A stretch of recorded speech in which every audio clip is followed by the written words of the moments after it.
Hello, today we're going to be going over to the Salem Hemisphere to 26 BHHL, and we're going to be starting right up front here with our tongue jack. Basically, this is how we are going to get on and off our tow vehicle by raising it up and raising it down, but this is also how we level the camper from front to back. I do always like to recommend while you're still hooked to the tow vehicle, make sure you're level from side to side first.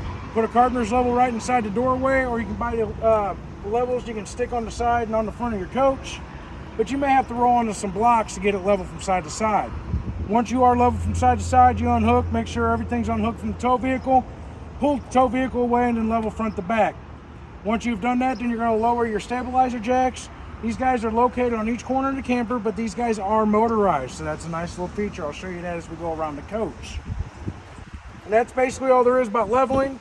This guy here, you can pop this cover off, and it's the option for the manual crank if for some reason something happened to the motor. And then our other switch is just for a light, so if you had to hook up at night, you can kind of try to see. Next, we're going to have our two 20-pound tanks. These guys have both been filled, minus what was used to test the propane system with. But then you're going to have this guy up front here. This is going to be your regulator. Basically, this does a couple different things. It regulates the propane going into the coach, but it also will tell you what tank you're using by this guy right here. And it also tells you if your tank is full or empty. So right now these guys are not on. As you see, it's reading red. I'm gonna go turn this guy on, and it flips to green, showing us that we have propane flow. This regulator is designed to where you can have both tanks on. Once this tank has been emptied, it will start pulling from the other tank, but you're not going to know this unless you come out here and look at the regulator, because it will be reading red because it's trying to pull from this tank that is empty. And back behind there, we're going to have where our battery is located, just a standard 24 series deep cycle marine RV style battery.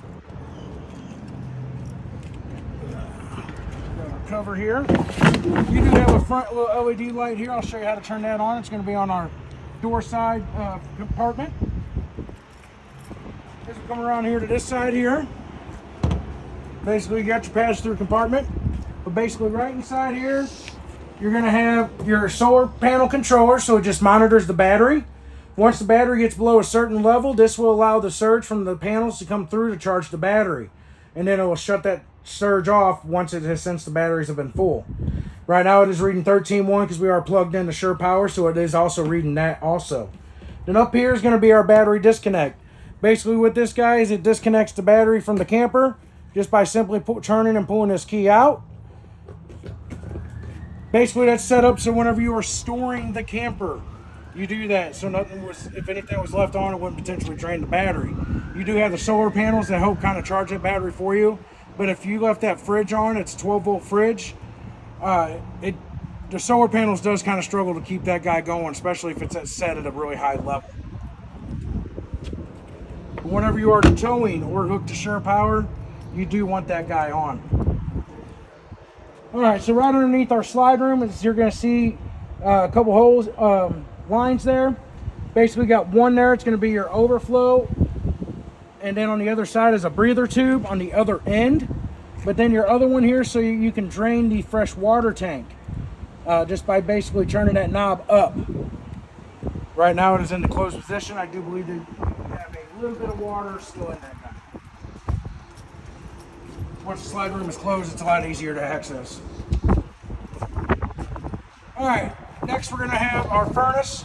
Basically with this guy, you don't want to try to block it. It needs to be able to breathe. It's intake and outtake.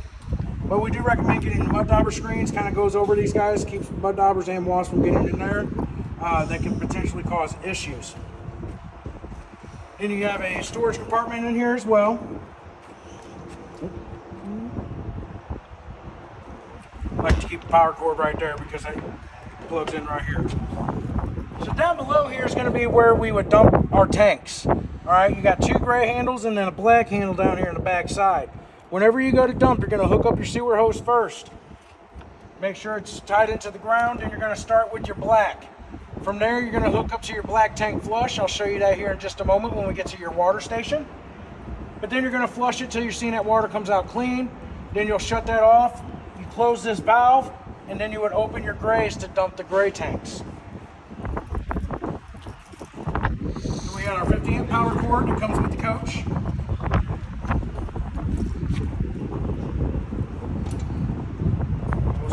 thinking of the wrong model. These are the manual cranks. I apologize for that.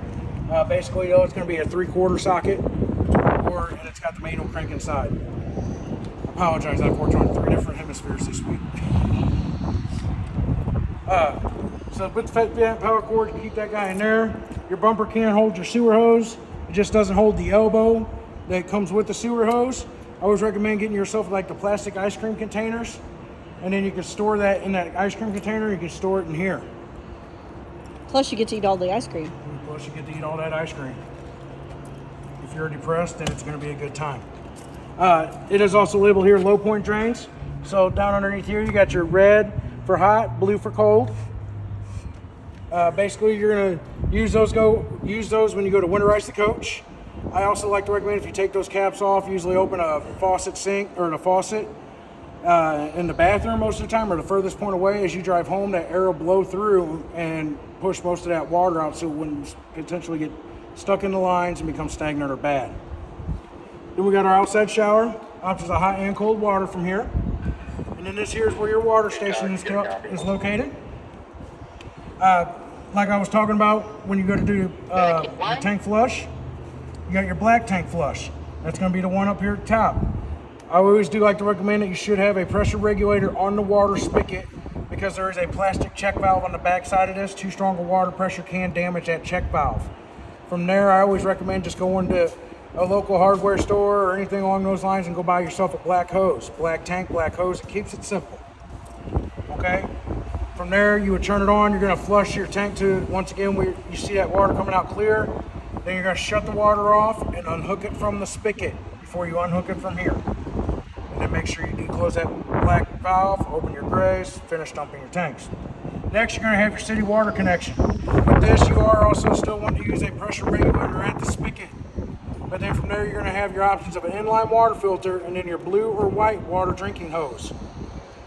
Hook up to this guy, you're going to be ready to use the water system. Then the other one here is where you're going to fill the fresh water tank. It is pressure filled, so I'd always recommend when you go to hook this guy up, use the pressure regulator. But read the monitor panel inside. When it reads full, shut that water off so you don't potentially cause damage from overfilling tanks. Next, we got our ladder to the roof. It's meant to go up there for inspections. We're not trying to have any kind of NASCAR parties or anything like that up there, as fun as it may sound. But we want to check basically we're just trying to check that roof, check the sealant, make sure that no air bubbles have occurred, or after a couple years time, that sealant can start to dry out and crack. When that happens, you're just going to kind of take some cleaner, clean that guy up, put new lap sealant down. You can do that about 2 to 3 times, and it usually is recommended you want to pull off old lap sealant and put down fresh. Oh, the weight limit on that guy is 250 pounds. Then we got a spare tire. You got your park cable or campground cable and satellite hookup. If you're using the campground cable, you do have to turn off the TV antenna booster. I will show you that when we step inside. We do have our secondary door, and I have marked that. I kind of colored it in with a silver Sharpie and wrote a B on it for the back door. Or when you open it, it's to the bathroom. These guys here are real nice and simple. These guys just fold out and fold out. Real nice and simple.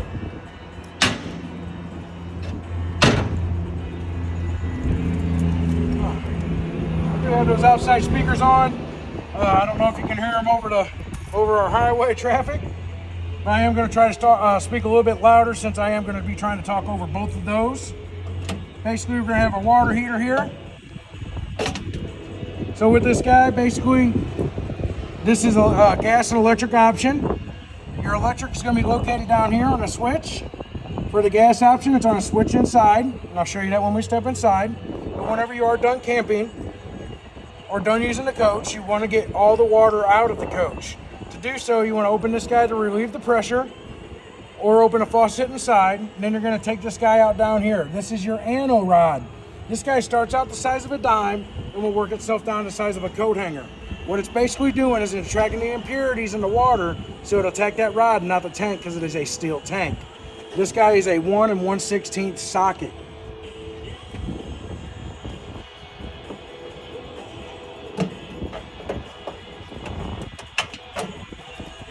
All right, so with our tires, you always do want to make sure that the lug nuts are torqued. The sticker here, our sticker's on the other side. Basically, it tells you want to torque the lug nuts at 50, 100, and 200 miles. I always recommend whenever you're done camping, usually the first place we're stopping is the gas station you refuel to head home. While you're refueling, you can check these lug nuts, and you're knocking out 2 birds with 1 stone. It's going to be 100 foot-pounds for these guys. Then you do also want to make sure you always keep the tires topped off to their max PSI level. Let's double check these guys. I believe these were 65 PSI. You do have an outside plug, so you're able to actually bring your TV out here because you got the mount. And then it would hook up right here.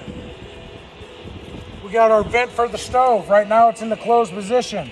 You just pop this guy open, and then when you turn your fan on, it'll automatically blow this guy open. I always recommend when you're going to close this, kind of stick your finger towards the middle, kind of helps those notches slide into the groove to lock back in. You do also have an outside spray port, just a quick connect and sprays, cold only. This guy here, so if you had a dog, you're able to hook a dog leash to that.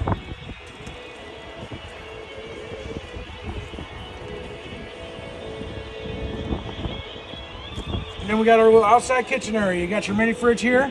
This is 110 only. Then you set your temperature with that guy there. And you got this cute little mini freezer up there as well. You do have to be plugged into Sure Power for that to have power. Then we got our outside grill area. Basically this guy here, as you see, is another quick connect style. Just quick connects to the back side here. And then your other end will come down here to lock into place.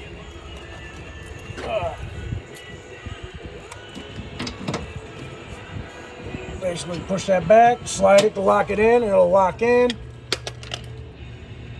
And then we're going to turn this guy down here at the bottom to allow that propane flow to come through. But it also locks this in so it wouldn't potentially come undone while you're using it.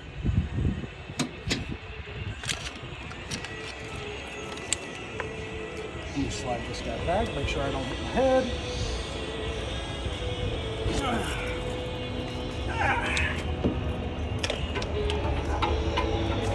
And then you got your grease trap there for that guy. I will recommend, before using this, go online, look up how to season a Blackstone. To me, that's just the easiest site I found to learn how to season a griddle properly. But just go through that process before using this guy, because it is new.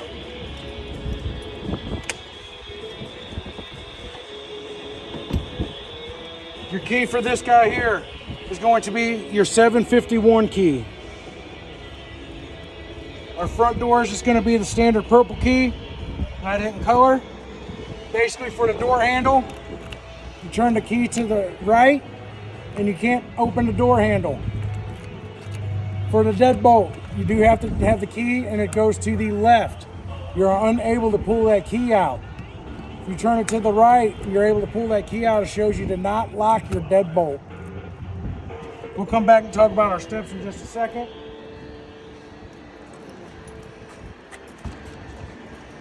Inside this guy here, you're going to have your manual crank for the tongue jack and your handle for your stabilizer jacks. And they do give you a light right here if you needed one as well. And then your switch right here is going to be for those front LED cap light.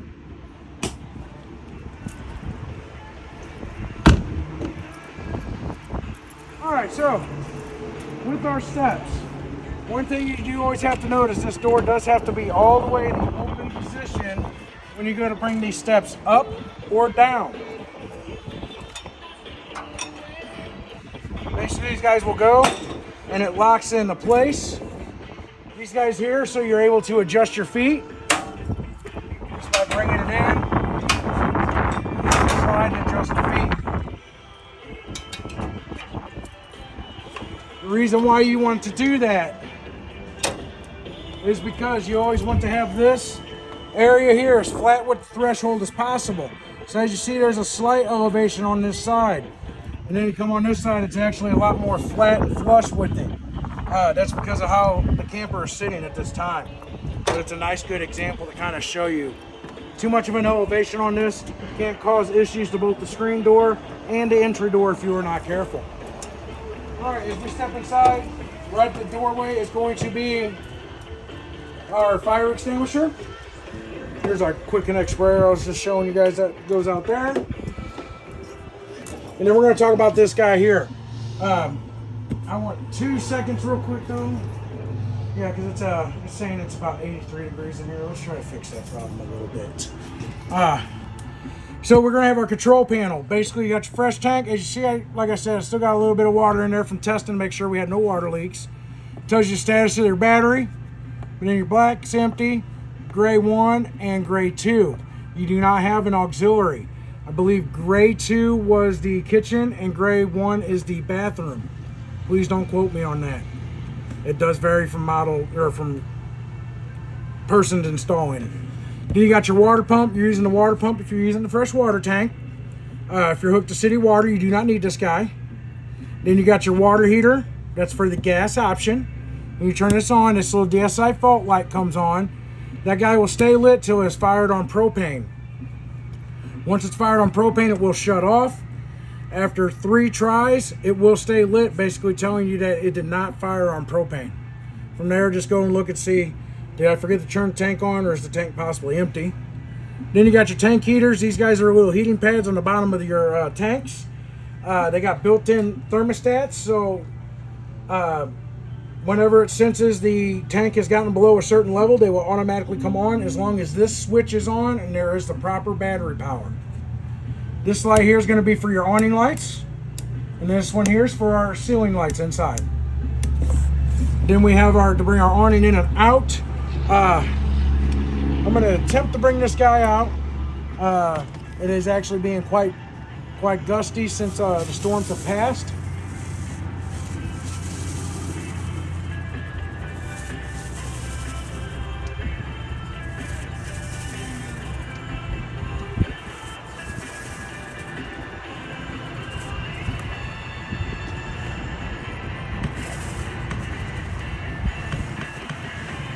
So you're going to see that flat come down there, and generally you want it to kind of look vertical with the ground. All right. So with this guy, you are able to adjust the pitch. It even tells you right here, pull down to adjust pitch. Pull it down, you create that pitch. It's meant to be as a shade protected, and it is always recommended if the camper is going to be unattended or unoccupied, you should bring your awning in. A sudden strong gust of wind can damage both the awning and the camper if you are not careful.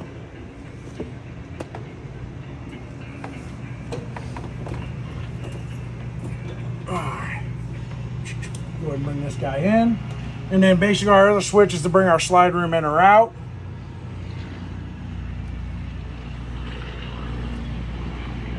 And we'll go to show you guys this when we are done. We'll bring this slide room in so you guys can kind of get to see that and hear that.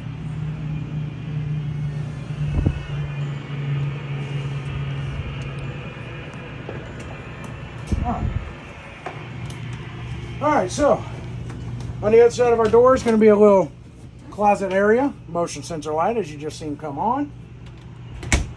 We are then going to have our TV. We'll come back to our radio in just a second.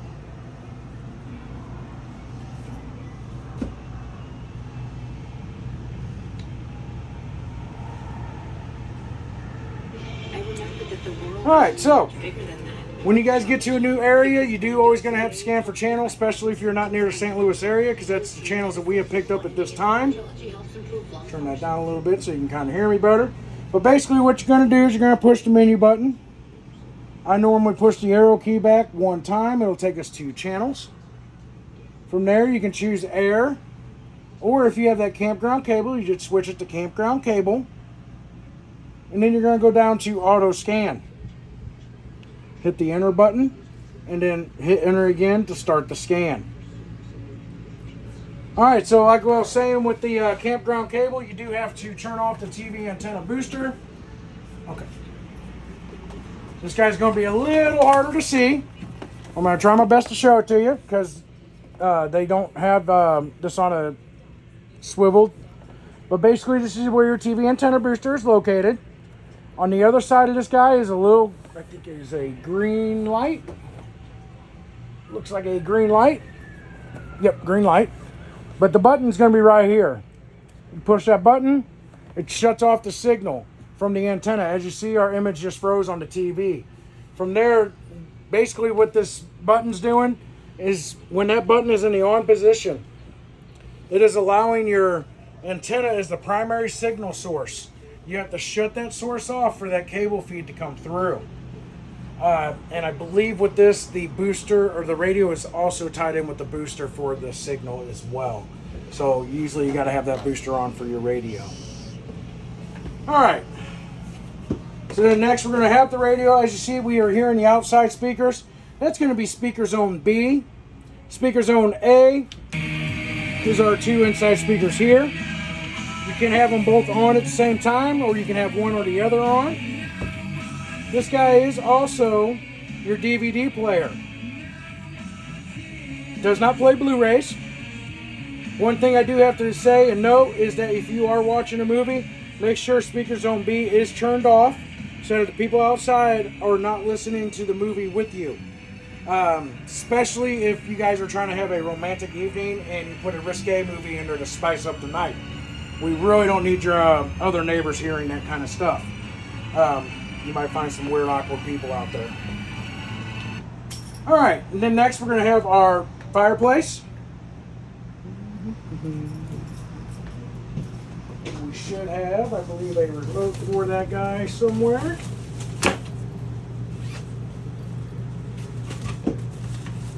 Yep, there. Hold up. All right. So this remote here is going to be for the radio. And then this one here is going to be for your fireplace. Basically, you got your power. You're able to adjust the temperature. It's got a timer setting from 30 minutes to 9 hours. And then you're able to change the color of the rocks and the flame. Let me go ahead and just let me turn that off for just a brief second here. We'll try to cycle through this so you guys can see that. So as you see there, it has low, high, and the F1 is just going to be the ambiance look. So it ain't pulling no power. You're going to be having just that little nice ambiance look to it. From there, you're able to change those color of the rocks. And 4 transitions between all the colors it offers. I like the blue ones. Those are pretty nice. Then your flame. 2, you can have just red, just blue. This here will transition between the colors that's available. And then I like one where it's a little mixture of all of it and it gives it like a purplish blue color, pinkish looking color. Way to really spice up the night for the lady. Ooh. All right. This guy here is going to be your light switch for the bedroom, but we're going to come to that in just a second. Next, you're going to have our thermostat here. So with this guy, you'll first hit the button. Then you got fan low and fan high. These 2 settings, it's just going to be the fan that comes on. Then you got cool high and cool low. These 2 settings, the air conditioner just continuously runs and will not shut off. It doesn't matter what you have the thermostat set to. After that, you got cool low auto, cool high auto. And then that's when it would shut off to your desired set temperature. Right now, like I said, you just seen it says it's 83 degrees in here. It's a little toasty. And then your last option after this is going to be heat, which is the furnace, and it's gas only. All right. Then we got our guy here to secure our door. Good button there. And it is magnetic, so it just magnetically secures there. Well, hello. Hello again. Come on, buddy.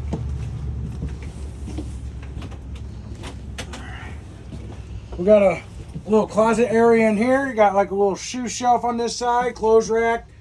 Your button's a single button in the middle to turn the light on. Right there. I can't see. You're going to see the Vents on the bottom, they're going to be all black. Those guys are going to be for your furnace. The ones up top are always in white. That's for the air conditioner. You do got closet space on each side as well. And then in between on both sides here, you can see it better from that side, you basically got a 110 and a USB hookup on each side. These are basically designed and set up to where you can set your CPAP machine in the back there, but then the USB so you can charge your phone. Then you do get some storage underneath here as well. I believe it is this one over here.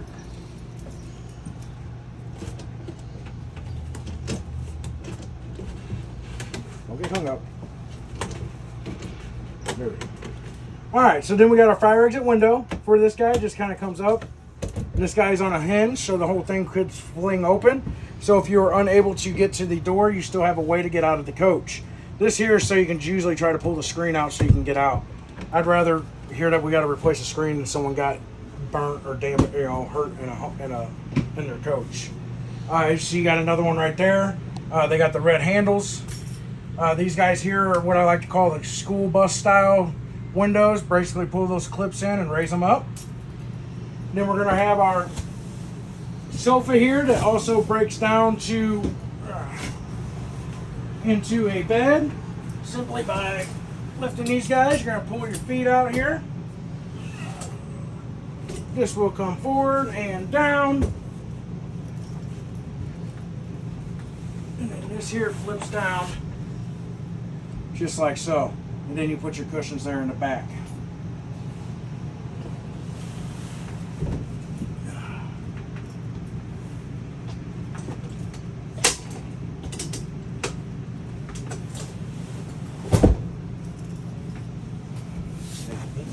You're welcome.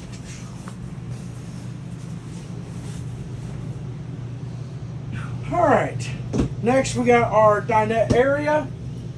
Basically, this guy will also fold into a bed. Simply by pulling the table up, you would pull your two legs. Those guys can sit there in the back. And then your table basically will sit right here on this ledge all the way around. And then I believe it is these two cushions here to fill in this void.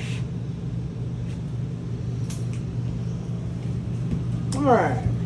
Then we've got our bunk area. Got a light up here with the USB as well. Underneath, you got your light. It's got a USB, but also a 110. Another fire exit window. There's a ladder to get up there. These guys are usually rated at about, I think these are 2 1/4, I believe, for the weight limit on those. Got to backtrack for 2 seconds. Your switch here to turn your light on for the dinette. My apologies. All right, inside here is going to be our bathroom area. Ooh, feels the nicest in here. It's all closed off. You got your light switch here. Your light switch also control the fan. So if you just left the fan on, then it's always controlled by the light switch. But then you'd open this to you when you go to use it. Storage in there. We got our toilet here. So with the toilet, you would lightly press on this pedestal to add some water. So you can do your business. All the way down is going to flush. You do always want to try to make sure there's some kind of liquid in the bowl of the toilet, so that way that seal doesn't get dry rotted or brittle. Because when that happens, the smell can start coming through. It won't hold water and things along that nature. I do like to recommend if you take non-stick cook spray, spray the bowl of that toilet. Helps everything slide down easier, makes it easier clean for the cleaner. Just don't confuse kitchen Pam with bathroom Pam. It's a little unsanitary. I know I crack myself up with all these jokes. Pams never like to be confused with each other. So then we got our shower here. Basically, you're hot and cold. You do got the reducer button on here. This is because your water heater is only 6 gallons. The average American uses about 38 gallons of just hot water when they're taking a shower. So you're naturally outmatched. But that button there reduces that flow of water so you can try to get the most out of that hot water. And then this guy here just closes. When you go to open it, you're always going to pull it towards you from the inside to release it. And and then slide back. You got storage down here. So they did label this wrong. This is not where your antifreeze inlet is, okay? I'm going to show you guys where that is in just a few minutes. I tried to take those stickers off, and it looked like it was going to start damaging the panels, so I didn't want to remove them. Take off our other little advertisement guy here. And then you got your little medicine cabinet up there. All right.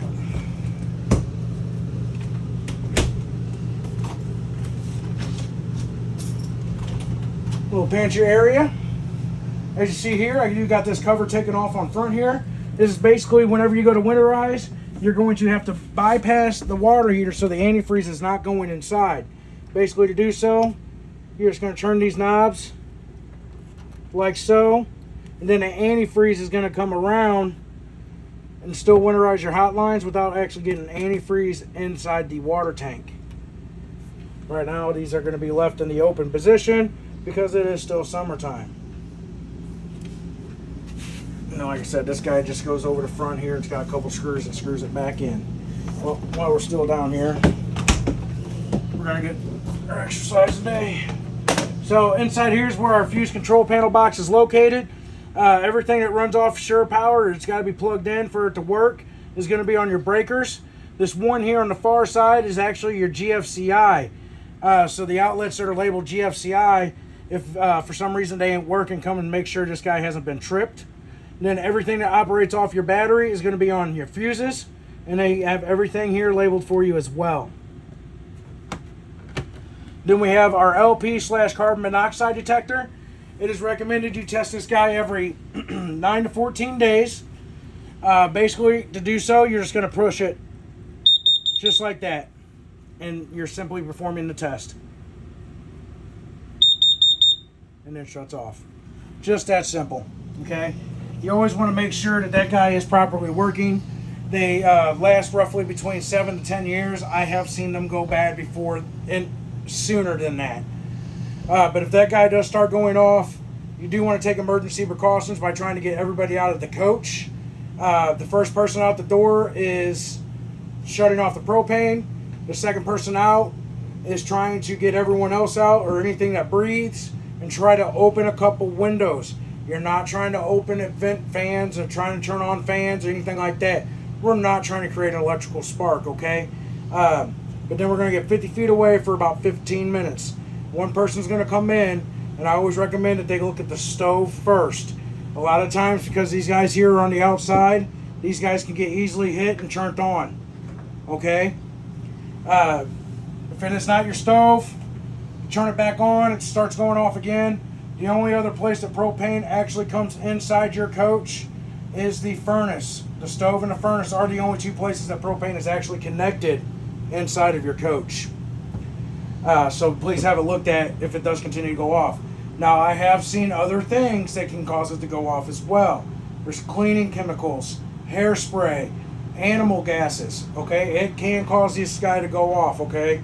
So just be mindful of that as well. So next we're going to have our 12-volt fridge. With this guy, you can adjust the freezer by just adjusting this knob. I usually like to have that guy in the middle. If you actually turn it too colder, it will actually start freezing things in the fridge as well. Then down here is where you would set the temp for the fridge itself. I always like to recommend when you first turn it on, have it. I usually like to have it on 4 or 5 to get it good and cold. Once it's gotten cold, I will turn it to about 3. It's a nice, good, safe zone. It isn't trying to pull a lot of power, but it's still within a safe area for food. Just by simply pushing this button, you can adjust that setting. When you go to turn it off, and it even tells you here, you're going to hold the set button for 10 seconds. And then this guy should just naturally shut off. Just like that. Do be mindful though.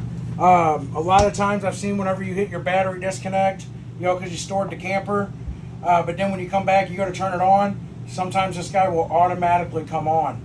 A secondary safety thing to ensure that it doesn't come on is either you can come in and check it, or I have seen other customers where they have actually pulled the fuse from the fuse panel box. So that way it just doesn't randomly come on them when they go to hit their disconnect. Next, we got the microwave, pretty self-explanatory. I do like to say set the timer. You guys go out, you come back, you see the time ain't set. That means there was a power failure at your campsite. You want to look in to see if it was from the campground itself or from the electric company. Then we got our hood range, your fan, and your light. And then our stove here. This is not a glass stovetop. You do have to flip that up. But basically you got this guy here, and this is your spark igniter. Okay? That guy, I can't remember, I think I turned it back off. Yep, it's going out. So, since I had it off, it's only going to be on for about 8 to 10 seconds. As you see, it just went out. But basically, that's going to be your spark igniter for both the stovetop and for the oven. Basically, though, you're just going to turn it to the flame icon, push and hold it in for the oven, and then turn the spark ignite it. Then set your temperature once it has been set, or once it's been lit. Make sure you keep that press and hold in for about 5 to 10 seconds, and then set your temperature. And you got your light here. The 1 hash mark lights just up these guys here. The 2 hash mark lights these up, but it is also the light for the oven. Got some more storage up above. And then we got our owner's manual in here. Basically inside here is most of the manuals for the appliances in the coach. This guy here is actually an appliance info sheet. So if for some reason something happens to an appliance in the coach, they may ask for the model number. This page has it all on there for you. Makes it nice and easy.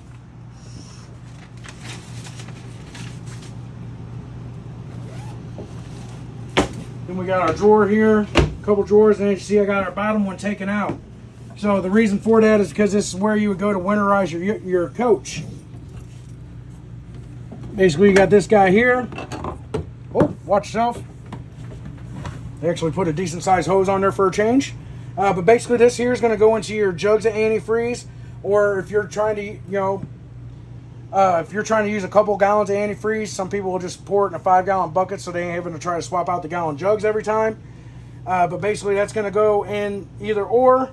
And then there's a little knob down there, pretty much the same as what was on the back of your water heater. You're going to turn that to be in line with this hose. Right now it's in line to where it's pulling water from the fresh tank. So you'll turn that hose, then turn on your pump, and then you're going to winterize the coach using your water pump. I do always like to recommend, though, before you go to winterize, that you try to get as much water out of the coach as possible. By doing so, take off those caps on your low point drains, then go through and open every faucet, hot first, then cold. After you've bypassed your water heater, just to help get all that water out, then turn that pump on for like a minute or so. Just try to help push out any excess water that might have been in there, and then shut it off. Put your caps back on your low points, and then from there you're ready to winterize your coach. When you are done winterizing the coach, you do have to make sure you do take the pressure off of the lines. Basically, go back through again, open up all those faucets to relieve that pressure. Then take off those low point caps. Yes, you're going to lose the antifreeze that you just put in, but you don't want to have that pressure on there, because the antifreeze can still get kind of icy. It just doesn't completely freeze unless the temperatures are really extremely cold, but it will get slushy and does still slightly expand. But the antifreeze also, what the antifreeze helps do is that it helps lubricates like seals and stuff inside like our faucets that we can't normally get to. Okay? And then from there, I believe we have made our way back to the door. Hopefully this video was knowledgeable and informational for you guys. If you guys do have any kind of questions, please feel free to call us, and we will do our best to answer those for you over the phone. Thank you and have a wonderful day.